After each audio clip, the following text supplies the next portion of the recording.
Aplicația are două funcționalități principale: configurarea unei misiuni și procesarea imaginilor. Pentru configurarea misiunii se poate alege o zonă de testare, după care se apasă butonul Configure Mission. Se lasează Queue Ground Control și înfundă în Autopilot. Din fila Plan se configurează o misiune de tip Survey, cu următoarele etape: Mission Start, Take-Off, Survey, Landing Pattern. După configurare, așa arată o misiune și trebuie dat upload pentru continuare. Din fila View se pornește misiunea. Avionul decolează și rulează în timp real.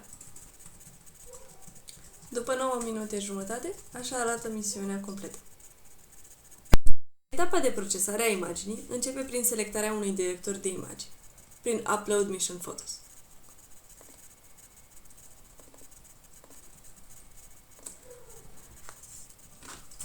După care se alege numele proiectului și tipul de hărți dorite.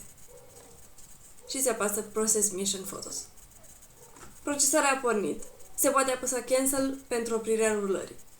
Procesarea durează circa 30 de minute. După cele 30 de minute, statusul misiunii s-a schimbat la Completed.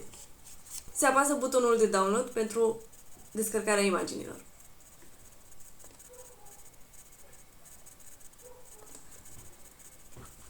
Acum se pot vizualiza imaginile prin apăsarea butonului Show. Ortofotografia și modelul 3D se pot vizualiza din firele aferente.